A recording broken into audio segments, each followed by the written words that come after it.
大家好，今天要跟大家一起来做凤梨酥。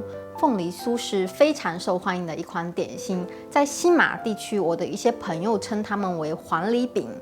那今天要在家里跟大家演示，怎样在家里可以轻松的做出凤梨酥。我今天准备了一个凤梨，那么等我切完皮之后，我们再来决定用多少果肉来做凤梨酥。去完皮之后，它大约的重量是1.6几公斤，量有点大，所以我今天只需要用到一半就够了。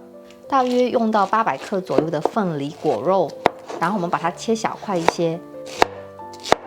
接下来放到食物料理机去打碎它们。接下来我们要炒凤梨馅，这个是整个制作过程中最耗时间的一个流程。我们需要一口平底的不粘锅，然后把凤梨倒进来，先是中火加热，收干它的大部分的水分。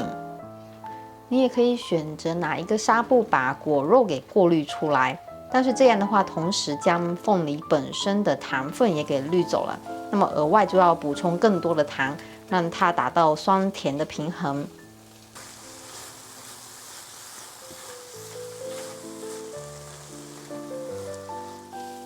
炒馅确实是特别花时间，也挺锻炼臂力的。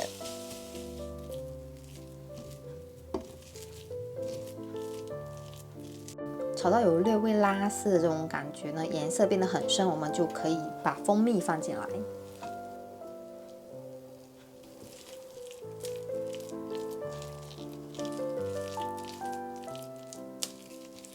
蜂蜜完全被果肉吸收了之后，就可以将10克的黄油放进来。黄油被完全吸收了之后，我们可以试一下味道。这个时候吃起来应该是比较酸的，我们需要额外再添加一些糖。那糖的量根据你个人的喜好进行调整。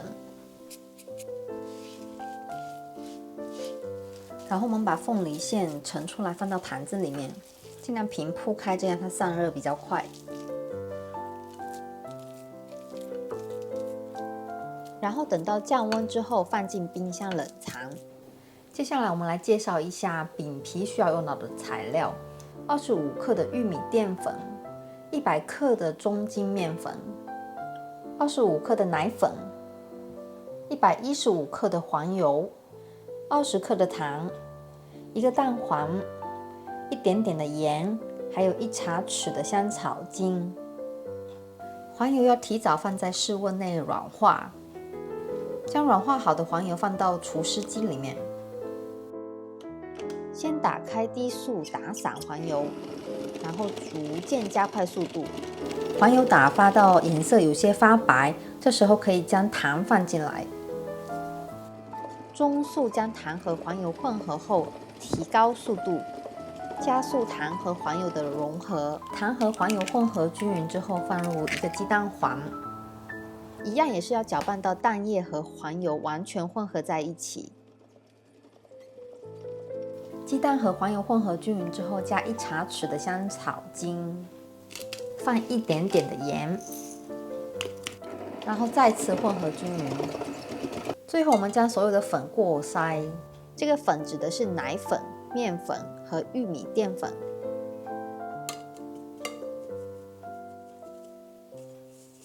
然后用低速混合均匀。没有干粉之后就停下机器，然后将它们转移到保鲜膜上面，放进冰箱冷藏2个小时。这个时候还是非常的软，非常的粘手的，但是冷藏了之后就不会再粘手了。从冰箱里面拿出面团，它一开始的时候会是比较硬的。我们需要在室温下面让它等15到20分钟，等到它稍微变软，我们就可以把它分成小份。这个面团现在是300克，我们大约可以做成20个小的凤梨酥，所以每一份面团是以15克的标准去称量。皮化的特别快，因为里面黄油的含量比较大，再加上我现在这边是夏天，所以特别热。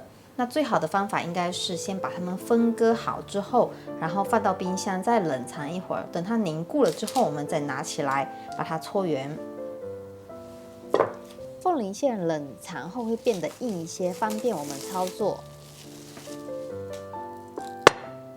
想要凤梨酥大小统一的话，就得准确的称量。我今天做的凤梨酥，每一粒的皮重15克，馅重10克，你也可以根据自己的喜好进行调整。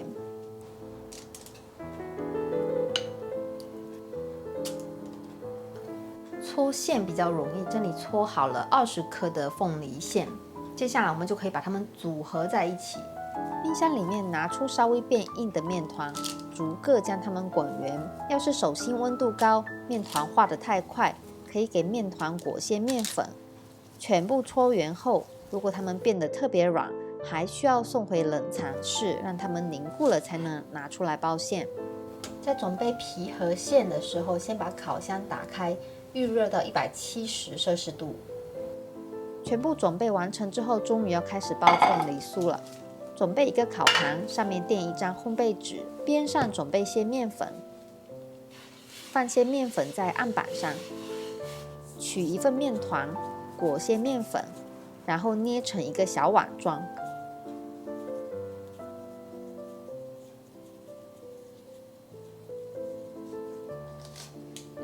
再把馅放进去，用虎口处慢慢收口。最后再裹些面粉滚圆，然后放在案板上轻轻压扁，将它们整理成半椭圆球体。最后拿刀背在面上压出格子花纹，然后小心翼翼地将它转移到烤盘上。这个过程费点时间，所以记得要将没用到的面团暂时放在冰箱里。我们最好是做一个拿一个，这样可以比较好的解决黄油在手上化开的这个问题。至于为什么要放这么多的黄油，最主要的原因在于加了很多黄油的这个面团，烤熟之后吃在嘴巴里面，它是入口即化的，黄油特别的香，奶味特别的重，所以这个口感真的是你吃过了都很难忘记它。这个味道是外面买不到的味道，只有自己在家里做才可以做出的味道。进烤箱前打个鸡蛋，刷上蛋液，轻轻的刷，四周也要刷一些，最后就可以进烤箱烤制。如果你有模具就方便许多了，只需要将凤梨酥生胚放进模具里，用掌心轻轻按压模具。用这样的模具可以不需要刷蛋液，烤的时间和之前那个一样，170摄氏度烤17分钟左右。菠萝形状的可以适当烤久一会儿，直到你对它的颜色满意为止。烤盘的内份烤出来略微放凉后，很容易就脱模了。底面朝上摆置，看起来整齐美观，颜色也漂亮。如果家里没有模具的话，我们可以用手捏个形状出来。那比如说像捏个菠萝的形状，或者是其他的，哪怕是捏个正方体或者是圆柱体的形状都可以。但是如果家里有模具的话，会非常的方便。比如说我们家里有这个做迷你小蛋糕的这个模具，刚刚好可以放一块面团进去，那最后做出来的成品大小刚刚合适。并且用模具做出来的凤梨酥大小是统一的，而且速度非常的快。出锅后的凤梨酥不能立马拿来吃，稍微放在模具里面让它放凉，然后倒扣过来，它就很容易脱模。那这个凤梨酥不管是单吃还是和茶一起吃，都非常的合适。下午的时候偶尔来那么一块凤梨酥，喝一杯茶，非常的惬意。以上就是今天所有的内容，感谢大家的观看，我们下一次再见，拜拜。